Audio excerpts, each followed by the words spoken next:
হে ভগবান, আমি আমার 5 ছেলেকে নিয়ে যে কি করব কি জানি। কোনো বাবাই তো তার লম্বা মেয়ের সঙ্গে আমার 5 ছেলের বিয়ে দিতে চাইছে না। কি গো, তুমি কি শুনতে পাচ্ছ? এখন আমরা কি করব? কি আর করা যাবে, আমাদের 5 ছেলের যেমন খাটো তেমনি ওরকমই খাটো মেয়ে খুঁজতে হবে। ঈশ্বর তো সকলের জন্যই সকলকে বেছে রেখেছে। আমার মনে হয় ওদেরও 5 ভাইয়ের জন্য খাটো মেয়ে রয়েছে, আমাদের একটু খুঁজতে হবে, তাই আর কি। আর কত খোঁজাখুঁজি করবো বলো তো? এত তো খোঁজাখুঁজি করলাম, কিন্তু আমার দ্বারা আর খোঁজাখুঁজি করা যাচ্ছে না। এবার যা করার তুমি করো, আমি আর পারছি না। কি যে ভুল করেছিলাম কি জানি। হে ঈশ্বর, আমি কি এমন ভুল করেছিলাম যে তুমি আমাকে এরকম খাটো ছেলে দিলেন? এখন এদের জন্য মেয়ে খোঁজা যে অসম্ভব হয়ে পড়ছে। আরে গিন্নি, তুমি এত তাড়াতাড়ি হাল ছেড়ে দিচ্ছে কেন? আমি ঠিক ওদের 5 ভাইয়ের জন্য মেয়ের সন্ধান করব, তুমি চিন্তা করো না। এখন যাও, আমার জন্য গরম গরম চা নিয়ে আসো, কেমন? কমলেশ বাবুর কথাতেই নয়না দেবী উঠে চা করতে যায়। আসলে নয়না দেবী তার স্বামী কমলেশ বাবু আর তার খাটো 5 ছেলে বিপ্লব, বিনয়, মদন, নিখিল ও রূপম আর একমাত্র মেয়ে শিল্পাকে নিয়ে কালীগঞ্জপুর গ্রামে বসবাস করত। 5 ছেলেই খাটো হবার কারণে আজ কমলেশ বাবু আর নয়না দেবী অনেক চিন্তায় পড়ে গিয়েছিল। তাদের জন্য অনেক পাত্রের সন্ধান করছে, কিন্তু কোনো মতে কোনো লম্বা মেয়ে তাদেরকে বিয়ে করতে চায় না, যার কারণে নয়না দেবী আর কমলেশ বাবু অনেক চিন্তায় পড়ে যায়। এইরকম ভাবেই বেশ কয়েক মাস অতিবাহিত হয়ে যায়। একদিন হঠাৎ করে ঘটক মশাই কমলেশ বাবুকে ফোন করে বলে, হ্যাঁ হ্যালো কমলেশ বাবু, আমি কি কমলেশ বাবুর সঙ্গে কথা বলছি? হ্যাঁ হ্যাঁ বলুন, আমি কমলেশ বাবুই বলছি। হ্যাঁ দাদা, আপনাকে বলেছিলাম পাত্রীর সন্ধান করতে। আপনি কি আমার 5 ছেলের জন্য 5টি মেয়ে খুঁজে পেয়েছেন? হ্যাঁ, ওটা জানার জন্য তো আপনাকে ফোন করলাম। বটতলা নামক গ্রামে শিবু তার 5 মেয়ে বিলকিস, বন্দনা, মালিনী, নীলিমা আর ছোট মেয়ে তৃষাকে নিয়ে থাকে। আপনার ছেলের মতন শিবু বাবুর 5 মেয়েই খাটো, তাই জন্য তো আপনাকে এত তাড়াতাড়ি ফোন করে জানাচ্ছি। আমি আপনাকে ফোন করে নাম্বার দিয়ে দিচ্ছি, আপনি ওদের সঙ্গে কথা বলে নিন। ঘটক মশাইয়ের কথা শুনে কমলেশ বাবু অনেক খুশি হয়ে যায়। তারপর কমলেশ বাবু অনেক খুশি হয়ে নয়না দেবীকে ঘটনাটা খুলে বলে। তারা বেশি দেরি না করে শিবু বাবুকে ফোন করে, তারপর বিয়ের কথাবার্তা বলে। এইরকম ভাবেই দেখতে দেখতে আরো বেশ কিছুদিন অতিবাহিত হয়ে যায়। একদিন নয়না দেবী আর কমলেশ বাবু শিবু বাবুর বাড়িতে তার 5 মেয়েকে দেখতে যায়। আমার 5 ছেলের জন্য আমি এইরকমই মেয়ে খুঁজছি, কিন্তু একদমই পাচ্ছিলাম না। সত্যি তোমাদের হাইট তো পুরো আমার 5 ছেলের মতোই খাটো। তোমাদের সাথে আমি আমার 5 ছেলের বিয়ে দেব। এইভাবেই নয়না দেবী তাদের 5 বোনের সঙ্গে কথাবার্তা বলতে থাকে। তারা 5 বোনে অনেকটাই খাটো ছিল, যার কারণে নয়না দেবীকে মাথা হ্যাট করে কথাবার্তা বলতে হচ্ছিল।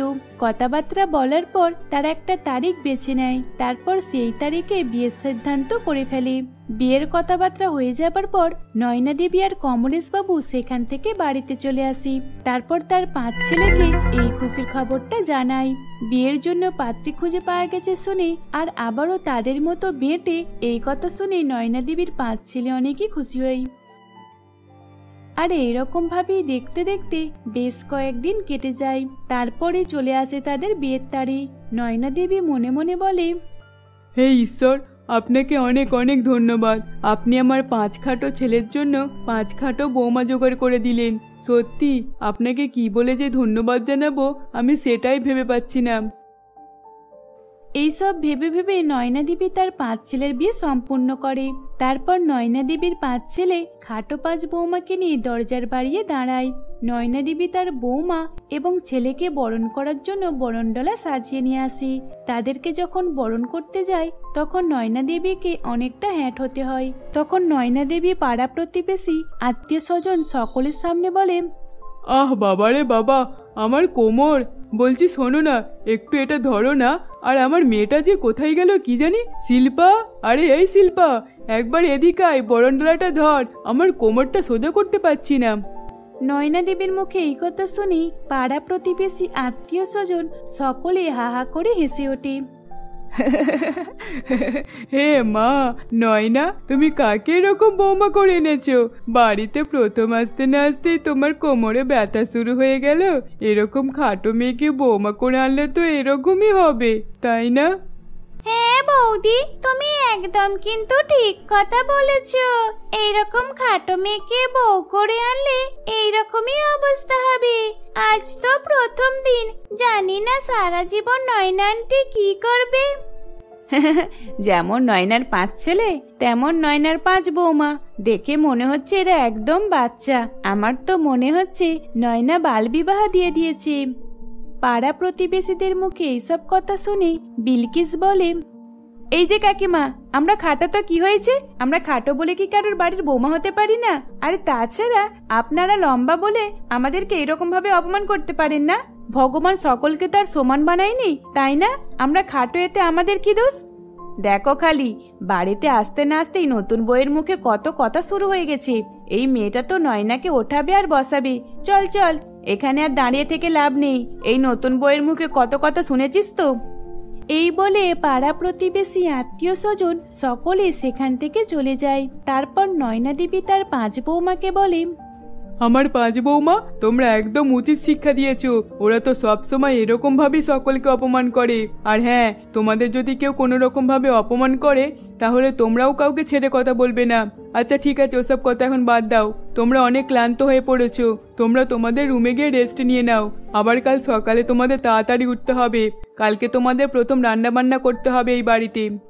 শাশুড়ি মায়ের কথা মতো নয়না দেবীর 5 বৌমা 5 ছেলের সঙ্গে যে যার রুমে চলে যায়। রাত্রেবেলা বিলকিস তার রুমের দরজা দিতে যায়, কিন্তু সে দরজার ছিটকিনিতে হাত পায় না। তখন সে বলে, এ মা, আমি তো দরজাতে হাতই পাচ্ছি না। এখন কি হবে তাহলে? এখন আমি কিভাবে দরজাটা দেব? বিলকিসের মুখে একথা শুনি তখনই সেখানে তার বর চলে আসে। আর তার হাতে ছিল একটা উঁচু টুল। সেটার উপর দাঁড়িয়ে বিলকিস রুমের দরজাটা বন্ধ করে দেয়। আর এইরকমই ছিল বাকি 4 বোনের অবস্থা। তারাও সকলে যা করত চেয়ারের উপর উঠেই করত। এইরকম ভাবেই দেখতে দেখতে রাতটা কেটে যায়। পরের দিন সকালে তার 5 বৌমা মিলে সকাল সকাল উঠে শাশুড়ি মাকে জিজ্ঞাসা করতে যায়, মা, আরে ও মা, আপনি ওদিকে কোথায় যাচ্ছেন? আমি তো এখানে, নিচের দিকে দেখুন। বলছি আজকে কি রান্না করব সকলের জন্য? ওহো, আমি তো ভুলেই গিয়েছিলাম যে আমার 5টা খাটো বৌমা আছে। বৌমা, তোমরা যা পারো তাই রান্না করবে। তোমাদের যেটা ভালো লাগে সেটাই রান্না করবে, ঠিক আছে? যাও। এই বলে নয়না দেবীর 5 বৌমা রান্নাঘরে যায়। তারা রান্নাঘরে গিয়ে দেখে যে রান্নাঘরে সবকিছুই উঁচুতে রাখা রয়েছে। তখনই সেখানে তাদের ননদ শিল্পা এসে বলে, বৌদি, তোমরা 5 জনের কেউ উঁচুতে হাত পাচ্ছ না, তাহলে তোমরা 5 জনে আমাদের জন্য কিভাবে রান্না করবে? বাইরে তো সকলে খাবার জন্য অপেক্ষা করবে, তাই না? একটু পর হলেই ডাকাডাকি শুরু হয়ে যাবে। তাহলে তোমরা এখন 5 জনে এইভাবে রান্না করবে? শিল্পা, তুমি এরকম ভাবে কেন বলছো? তুমি তো জানো আমরা 5 বোনই খাটো। তাহলে আমাদের মজা নিচ্ছ নাকি তুমি? আরে না না, মজা নেব কেন? তোমরা যেমন, তোমাদেরকে তো তেমনই বলছি। তোমরা তো খাটো, তাই জন্যই তো বলছি। আর আমাদের বাড়িতে তো আমরা খাটো নয়। হ্যাঁ, এটা মানছি আমার 5 দাদা খাটো, কিন্তু 5 দাদা তো আর রান্না বান্না করতো না। তোমাদেরকে তো রান্না বান্না করতে হবে। শিল্পার এইসব কথা তার 5 দাদা রান্নাঘরের বাইরে থেকে সবকিছু শুনতে পেয়ে যায়। তারপর তারা 5 দাদা মিলে নিজেদের বউকে 5 জন মিলে একটা করে চেয়ার এনে দেয়। তারপর তারা বলে, শিল্পা, তুই এরকম ভাবে কানে কথা বলছিস? তুই তোর 5টা বৌদিকে 5টা চেয়ার এনে দিতে পারিস না? ওদেরকে ওরকম ভাবে অপমান কেন করছিস? তুই লম্বা বলে কি সকলকে অপমান করবি? তোকে কি মা বাবা এই শিক্ষা দিয়েছে? এই নাও, আমরা তোমাদের জন্য 5টা চেয়ার এনে দিয়েছি। তোমরা ওর উপরে উঠে ঝটপট রান্না করে ফেলো, কেমন? বিনয়, তোমাকে অনেক অনেক ধন্যবাদ। তোমরাই শুধু আমাদের 5 বোনের সমস্যাটা বুঝতে পারো। আমরা তো বুঝতেই পারছিলাম না যে এত উঁচুতে আমরা কিভাবে হাত পাবো। হ্যাঁ সত্যি, আমরা তো বুঝতেই পারছিলাম না এতে আমরা কিভাবে হাত পাবো আর আমরা কিভাবে রান্না করব। যাক, তোমরা এই চেয়ারটা নিয়ে এসে খুব ভালো কাজ করেছো। এবারে আমরা 5 বোনে মিলে এই চেয়ারের উপরে উঠে রান্না করে নেব। এই বলেই তারা 5 বোনে চেয়ারের ওপর উঠে রান্না বান্না করতে শুরু করে দেয়। তারপর কিছুক্ষণের মধ্যে তাদের 5 বইয়ের রান্না হয়ে যায়। আর তারপর নয়না দেবীর 5 বৌমা শাশুড়ি আর শ্বশুর মশাইকে আগে খেতে দেয়। তাদের খাটো 5 বৌমার হাতের খাবার খেয়ে সকলেই অনেক নাম করে। শিল্পা খাটো 5 বৌদির হাতের খাবার খেয়ে তাদের অনেক প্রশংসা করতে থাকে আর 5 বৌদির কাছে ক্ষমা চেয়ে নেয়। বৌদি, তোমাদের হাতের খাবার অনেক সুস্বাদু, অনেক টেস্টি। সত্যি তোমরা এত খাটো হয়েও চেয়ারের উপর দাঁড়িয়ে দাঁড়িয়ে এত সুন্দর টেস্টি খাবার বানালে কিভাবে? বৌদি, এবার থেকে কিন্তু আমাকেও খাবার বানানো শিখিয়ে দিতে হবে। আর হ্যাঁ, আমি তোমাদের 5 জনকে খাটো হবার কারণে অনেক অপমান করেছি, আমাকে ক্ষমা করে দিও বৌদি। এইরকম ভাবে শিল্পা নিজের ভুলের জন্য ক্ষমা চেয়ে নেয়। এইরকম ভাবেই দেখতে দেখতে আরো বেশ কিছুদিন অতিবাহিত হয়ে যায়। এখন নয়না দেবী 5 খাটো বৌমার জন্য সবকিছুই মশলাপাতি, রান্নাঘরের যাবতীয় জিনিস নিচুতে রেখে দেয়, যাতে তার 5 বৌমার সুবিধা হয়। আর এইরকম ভাবেই তারা সকলে মিলে হাসি খুশিতে দিন কাটাতে লাগলো। বাবারে বাবারে, বৌমা বৌমা, তাড়াতাড়ি আমার রুমে এসো। মনে হচ্ছে আমার প্রসব যন্ত্রণা শুরু হয়েছে। 9 মাস কেটে গেল, এবারে মনে হয় আজকে আমার বাচ্চাটা হয়ে যাবে। প্রিয়াঙ্কা দেবীর চিৎকার শুনে তার বৌমা প্রিয়াঙ্কা দেবী রুমের ভিতরে যায়, আর তখন সে শাশুড়ি মাকে দেখে চমকে ওঠে। প্রিয়াঙ্কা দেবী তার ছেলে সুরেশ এবং স্বামী অজয় বাবুকে নিয়ে এক গ্রামে বসবাস করে।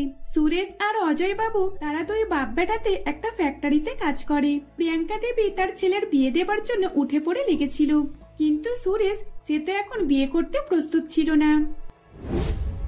আচ্ছা সুরেশ, তোর সমস্যাটা কোথায় বলতো? কি হয়েছে বলতো? আচ্ছা, তুই কি কোনো মেয়েকে পছন্দ করিস? তুই যদি কোনো মেয়েকে পছন্দ করে থাকিস তাহলে আমাকে বল। ওই মেয়েটা যদি ভালো হয় তাহলে আমি নিশ্চয়ই ওই মেয়েটার সঙ্গে তোর বিয়ে দেবো। মা, তোমাকে আমি কতবার বলেছি আমাকে এখন বিয়ের কথা বলবে না। আমি এখন বিয়ে করতে চাই না, তুমি সেই আমার পিছনে পড়ে আছো। দেখ খোকা, তোকেও তো আমি কতবার বিয়ের কথা বলেছি, তুই আমার কোনো কথা কেন শুনিস না? বাড়িতে একটা বৌমা চলে আসলে তাহলে আমার আর কাজ কামের অসুবিধা হয় না। বৌমা যদি টুকটাক কাজ করে নেয় তাহলে তো আমারও একটু সুবিধা হয়ে যায়। তোরা কেন আমার এই কষ্টটা বুঝিস না বলতো? আমি তো কিছুই বুঝতে পারছি না। কাজ কাম করার জন্য তোমাকে যদি লোক লাগে তাহলে তুমি কাজের মেয়ে রেখে নাও না। শুধু শুধু আমার বিয়ের কথা কেন বলছো? উফ, তোর সঙ্গে আর পারা যায় না। দেখ সুরেশ, আমি ভেবেই নিয়েছি তোকে বিয়ে করতেই হবে, আর আমি তোর বিয়ে দিয়েই ছাড়বো। আমি কোনো কিছু জানি না। সুরেশ তার মায়ের কথায় বিরক্ত হয়ে বাবার সঙ্গে কাজে চলে যায়। সুরেশ আর তার বাবা অজয় বাবু প্রিয়াঙ্কা দেবীর এইসব কথাবার্তাতে তারা অনেকে বিরক্ত বোধ করে। আসলে প্রিয়াঙ্কা দেবী রোজ তার স্বামী এবং সুরেশের সামনে এইসব কথা বলতো, আর এইসব কথা শুনে শুনে তারা তো একদম বিরক্ত হয়ে উঠেছিল। তাই তারা এইসব কথায় কোনো পাত্তা না দিয়ে কাজে চলে যায়। এইভাবে বেশ কিছুদিন কাটে। একদিন প্রিয়াঙ্কা দেবী এক ভালো সংস্কারী মেয়ের সন্ধানে সকলকে বলা শুরু করে। প্রিয়াঙ্কা দেবী তার ছেলের জন্য ভালো পাত্রের সন্ধান করতে থাকে। এদিকে প্রিয়াঙ্কা দেবী তার ছেলের জন্য পাত্রীর সন্ধান করছিল, আর অন্যদিকে তার ছেলে সুরেশ কাজে যাবার পথে এক মেয়ের সঙ্গে তার ধাক্কা লাগে। আরে আরে, আপনি কে? আর আপনি একটু দেখে তো চলুন। এইভাবে মোবাইলের ভিতরে মাথা ঢুকিয়ে চললে বাইরে লোকের দিকে দেখতে পাবেন কিভাবে? ও সরি সরি সরি, আসলে আমারই ভুল ছিল, আমাকে ক্ষমা করে দিন। সোনালি যখনই সুরেশের দিকে তাকিয়ে এইসব কথা বলছিল তখন সুরেশ তার দিকে হাঁ করে একভাবে তাকিয়েছিল। সুরেশ সোনালির দিকে চেয়ে অনেকই মনে মনে খুশি হচ্ছিল। এত সুন্দর মেয়ে আমি আগে কখনোই দেখিনি। এই মেয়েকে যদি আমার মা আমাকে বিয়ে করতে বলে তাহলে আমি নিশ্চয়ই করে নেব। এই যে কি ভাবছেন আপনি? আমার ভুল হয়ে গেছে, আমাকে ক্ষমা করে দিন। এইভাবেই সুরেশ তার সঙ্গে কথা বলার চেষ্টা করে। তখন সোনালিও সুরেশের সঙ্গে কথা বলতে থাকে। সেদিন সুরেশের বাবা অজয় বাবু আগে কাজে বেরিয়ে গেছিল। সেদিন সুরেশের কাজে যেতে অনেক লেট হয়ে যায়, তাই সুরেশ সোনালির সঙ্গে কথা বলার জন্য তাকে একটা বড় রেস্টুরেন্টে নিয়ে যায়। আজকে আর তোমার কাজে যাওয়া হলো না তাই না? শুধুমাত্র আমার জন্য, আমাকে ক্ষমা করে দাও। আরে বাবা, বারে বার তুমি ক্ষমা কেন চাইছো? আমি তো তোমাকে কখন ক্ষমা করে দিয়েছি। এইভাবেই তারা একে অপরের সঙ্গে কথাবার্তা বলতে থাকে, আর সেখানে সুস্বাদু খাবার অর্ডার করে দেয়। সোনালি তার পছন্দ মতো খাবার অর্ডার করে, আর সেই খাবার খেতে খেতে তারা একে অপরের সঙ্গে অনেক কথাবার্তা বলে। সেদিনই তারা বন্ধু হয়ে ওঠে। এইভাবেই দেখতে দেখতে বেশ কিছুদিন কেটে যায়। আস্তে আস্তে বন্ধু থেকে তারা এই বন্ধুত্ব সম্পর্কটা একটা ভালোবাসার সম্পর্ক দিয়ে গড়ে তোলে। আর সুরেশ সোনালীকে তার নিজের মনের কথাটা বলে দেয়। তখন সোনালীও তাকে বিয়ে করার জন্য রাজি হয়ে যায়। সুরেশ, তোমাকেও আমার খুব পছন্দ, আমার খুব ভালো লাগে তোমাকে। আমিও তোমাকে বিয়ে করতে চাই, আর তোমার সঙ্গে সারা জীবন থাকতে চাই আমি। এইভাবেই সুরেশ সোনালীকে বিয়ে করে বাড়িতে নিয়ে চলে আসে। সুরেশ যখন বিয়ে করে বাড়িতে নিয়ে আসে তখন তার মা তাকে দেখে চমকে ওঠে। খোকা, তুই এটা কাকে নিয়ে এসেছিস রে? এটা কি তোর বন্ধু নাকি ফ্যাক্টরিতে এই মেয়েটা কাজ করে? কই তোর বাবার তো এরকম কোনো বন্ধু নেই। মা, তুমি আমাকে বিয়ে করার কথা বলছিলে তো, দেখো আমি বিয়ে করে নিয়ে চলে এসেছি। মা, আমাকে আশীর্বাদ করুন আর বরণ করে বাড়ির ভিতরে তুলুন। আজ থেকে তো আমি আপনার বৌমা। চুপ করে তুমি, তোমাকে আমি আমার বৌমা বলে মানি না, ঠিক আছে? কিন্তু ছেলে যখন বিয়ে করে নিয়ে এসেছে তখন তো আমাকে বরণ করে বাড়িতে তুলতেই হবে। বাড়ি থেকে তো আর বার করে দিতে পারি না। এই বলে প্রিয়াঙ্কা দেবী তার ছেলে এবং বৌমাকে বরণ করে বাড়ির ভিতরে তোলে। এইভাবে একটা বছর কেটে যায়, কিন্তু প্রিয়াঙ্কা দেবী তার বৌমাকে একটা কথা বারবার বলে, তবুও সোনালী প্রিয়াঙ্কা দেবীকে ঠাকুমা বানাতে পারছিল না। বৌমা, আর কতদিন অপেক্ষা করবে বলো তো? আমি তো ভেবেছিলাম তুমি আমাকে ঠাকুমা বানাতে বেশি দেরি করবে না, কিন্তু এখন যে দেখতে পাচ্ছি 1 বছর পার হয়ে গেল, তবুও তো কোনো খুশির খবর দিলে না। মা, আমি কি করব বলুন? আসলে আমিও তো চাইছি আমাদের বাড়িতে একটা বাচ্চা আসুক, কিন্তু না হলে আমার তো কিছুই করার নেই। কিন্তু না হলে আমি কি করব মা, বলুন তো? বৌমা, তুমি তাহলে ডাক্তারের কাছে যাও, আর তবুও না হলে আমাকে একটা বুদ্ধি বার করতে হবে। তা না হলে পাড়া প্রতিবেশী সকলেই একে তো তোমার বিয়ে নিয়ে এরকম আমাকে কথা শোনায়, আর তার উপর যদি একবার এই কথাটা ফাঁস হয়ে যায় যে তুমি বাচ্চা জন্ম দিতে পারবে না, তাহলে আরো সমালোচনা শুরু হয়ে যাবে। তাই ওটা আমি কখনই হতে দিতে পারি না। শাশুড়ি মায়ের কথা মতো সোনালী শাশুড়ি মাকে নিয়ে হসপিটালে ভালো ডাক্তারের কাছে যায়। সেখান থেকে নিজের চেকআপ এবং সমস্ত রিপোর্ট করে। আর কিছুদিনের মধ্যে ডাক্তার বাবু খুবই খারাপ খবর দেয়। দেখুন, আপনার বৌমা তো কখনোই বাচ্চা দিতে পারবে না, কারণ আপনার বৌমার যে থাইরয়েড রয়েছে আর বাচ্চার ঘরে জল জমে আছে, তাই আমার আর কিছুই করার নেই। ডাক্তার ম্যাডামের এই কথা শুনে তারা মন খারাপ করে বাড়িতে ফিরে আসে। তখন প্রিয়াঙ্কা দেবী নিজে একটা বুদ্ধি বার করে। বৌমা, আমার মাথায় খুব ভালো একটা প্ল্যান আছে। দেখো, এই প্ল্যানটার সাকসেসফুল যতক্ষণ না হচ্ছে ততক্ষণ তুমি কাউকে কিছু বলবে না, আর এই খবরটা বাইরে না জানো যায়। আর এই 9 মাস আমাকে বাড়ির ভিতরেই থাকতে হবে। যদি আমার খোঁজ নিতে কোনো প্রতিবেশীরা আসে তাহলে বলে দেবে যে আমি বাড়িতে নেই, ঠিক আছে? শাশুড়ি মায়ের প্ল্যান অনুযায়ী বৌমা কাজ করতে থাকে। প্রিয়াঙ্কা দেবী যেমনটা বলে তার বৌমা তেমনটাই করে, কিন্তু প্রিয়াঙ্কা দেবীও তার বৌমাকে আসল ঘটনাটা জানায়নি। এই কারণে সোনালীও তার শাশুড়ি মায়ের প্ল্যান জানার চেষ্টা করছিল, কিন্তু সে কোনোভাবে বুঝতে পারছিল না। প্রিয়াঙ্কা দেবী রুম থেকে বাইরে বার হতো না। প্রায় 1-2 মাস কেটে যায়, তবুও সে রুমের ভিতরেই থাকে। আর তার বৌমাকে খাবারগুলো দরজার সামনে দিয়ে যাবার কথা বলে, আর সেই দরজার সামনে থেকে তার স্বামী অজয় বাবু তার খাবারটা নিয়ে নিত। অজয় বাবু তার বউয়ের প্ল্যান কিছুই বুঝতে পারছিল না। সে ভাবে হয়তো তার বৌমার উপর রাগ করে হয়তো তার গিন্নি এরকম করছে। এইভাবেই 9 মাস কাটে। একদিন, বাবারে বাবারে, বৌমা বৌমা, তাড়াতাড়ি আমার রুমে এসো। মনে হচ্ছে আমার প্রসব যন্ত্রণা শুরু হয়েছে। 9 মাস কেটে গেল, এবারে মনে হয় আজকে আমার বাচ্চাটা হয়ে যাবে। প্রিয়াঙ্কা দেবীর চিৎকার শুনে তার বৌমা প্রিয়াঙ্কা দেবী রুমের ভিতরে যায়, আর তখন সে শাশুড়ি মাকে দেখে চমকে ওঠে। এ কি মা, আপনি তো গর্ভবতী! এটা কিভাবে সম্ভব? আপনি গর্ভবতী কিভাবে হলেন? একদিনের ভিতরে আমি এটা কি দেখছি? আচ্ছা, আমি তো কালকে আপনাকে খাবার দিয়ে গেলাম, কিন্তু এইসব তো কিছুই বুঝতে পারলাম না। আর আপনার আজকে প্রসব যন্ত্রণা শুরু হয়ে গেল। এটা কি হচ্ছে? আমি তো কিছুই বুঝতে পারছি না। বৌমার এই কথা শুনে তখন প্রিয়াঙ্কা দেবী তাকে চুপ করে থাকতে বলে। আর তারপর প্রিয়াঙ্কা দেবী মানে সোনালীর শাশুড়ি মা সন্তানের জন্ম দেয়। তখন প্রিয়াঙ্কা দেবী তার বৌমার হাতে সেই বাচ্চা তুলে দেয় আর সমস্ত ঘটনা খুলে বলে। বৌমা, তোমার বাচ্চা না হওয়ার ফলে এই সমাজ অনেক কথা বলতো, তাই আমি চাই না তোমাকে নিয়ে আর আমার ছেলেকে নিয়ে কোনো কথাবার্তা বলুক। তাই আমাকে এরকম একটা কাজ করতে হলো। এই বাচ্চাটা কেউ বুঝতে পারবে না যে এটা আমার। সবাই জানবে যে এটা তোমার বাচ্চা, ঠিক আছে? আর এইসব ঘটনা কাউকে বলারও দরকার নেই। এই বলে প্রিয়াঙ্কা দেবী তার বৌমার হাতে নিজের সন্তানকে তুলে দেয়। আর তখন সোনালী বুঝতে পারে যে এই একদিনে ডেলিভারি কিভাবে হয়। এইভাবেই পাড়া প্রতিবেশী সকলেই সোনালীর সন্তান হয়েছে শুনে তারা চমকে ওঠে। সকলেই দেখতে আসে। তারাও বুঝতে পারে না যে এটা কিভাবে সম্ভব, কারণ তারা তো সোনালীকে সব সময়ের জন্যই দেখতো, একবারও তো গর্ভবতী হতে দেখেনি। তাই জন্য তারাও চমকে ওঠে। কিন্তু এইসব পরিস্থিতি প্রিয়াঙ্কা দেবী সবকিছু ম্যানেজ করে নেয়। আর এইভাবেই তারা সন্তানকে নিয়ে হাসি খুশিতে দিন কাটাতে থাকে।